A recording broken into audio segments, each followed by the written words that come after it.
तो दोस्तों आज हम जिस पॉलिसी के बारे में बात करने जा रहे हैं उसका नाम है जीवन लाभ, जिसका प्लान नंबर है 936। तो इस पॉलिसी को लेने के लिए आपको एज रिक्वायर्ड है 8 साल या उससे ऊपर।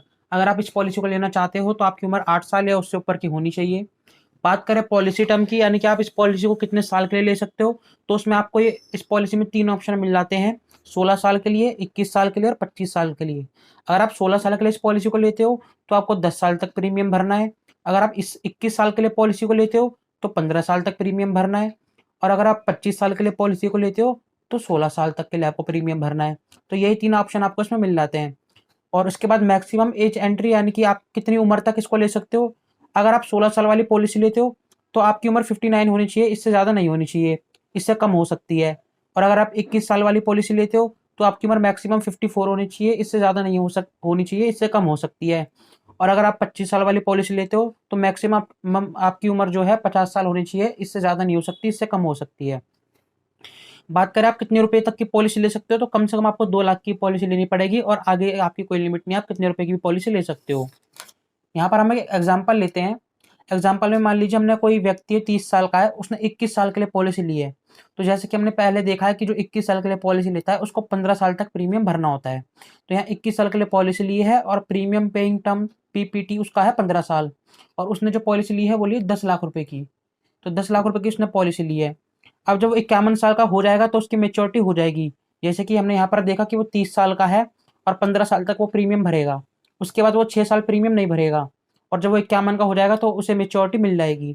तो यहाँ पर उसने जो पैसे भरे वो भरे 8,23,311। ये अप्रॉक्सीमेट अमाउंट है, कम ज़्यादा भी हो सकता है। ये एक कैलकुलेटर द्वारा, ये LIC का जो ऐप है उसके द्वारा ये अमाउंट निकाला जाता है। ठीक है। तो ये इसने अमाउंट भरा 8,23,311 और जो उसको मिला वो मिला 20,87,000। तो आप डिफरेंस देख सकते हैं कितने ज़्यादा डिफरेंस इस पॉलिसी में। और 20,87,000 से कैसे मिले, यहाँ पर आप देख पाओगे कि 10 लाख रुपए का सम एश्योर्ड है जो कि उसने पॉलिसी ली थी। बोनस है 9,87,000 और फाइनल एडिशनल बोनस है 1 लाख। ये बोनस और रेट ऑफ इंटरेस्ट वगैरह सब चेंज होते रहते हैं। हर साल पॉलिसी जो LIC है वो चेंज करती रहती है अपने परफॉर्मेंस के अनुसार।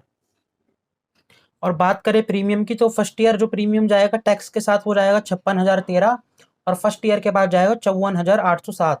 फर्स्ट ईयर थोड़ा सा ज़्यादा टैक्स जाता है 4.5%, और बाकी के उसके बाद कम टैक्स जाता है 2.25%। तो यहाँ पर आप प्रीमियम देख सकते हो। आप जितना ज़्यादा सम एश्योर्ड लोगे, जितना ज़्यादा रुपए की पॉलिसी लोगे, उतना ही आपका प्रीमियम बढ़ जाएगा। ठीक है। उसके बाद एक आगे बात करते हैं डेथ के केस में क्या होगा।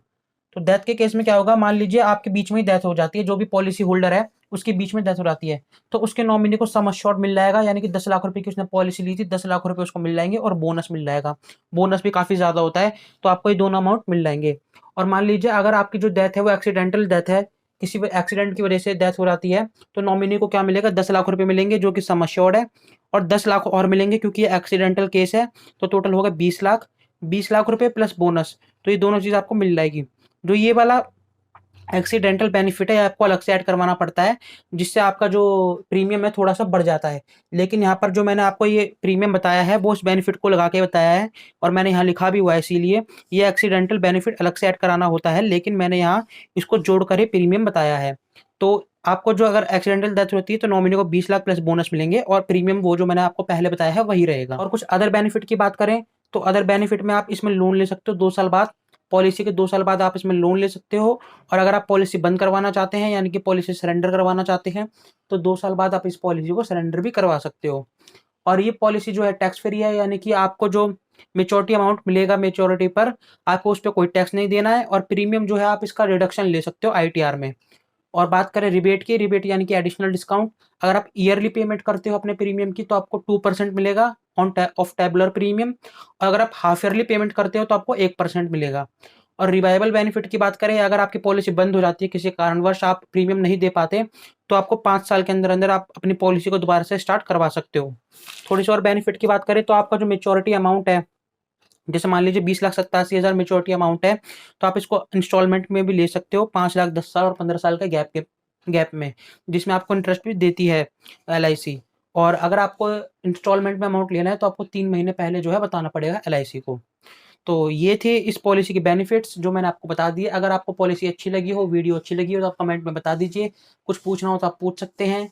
मिलेंगे अगली वीडियो में, तब तक के लिए गुड बाय।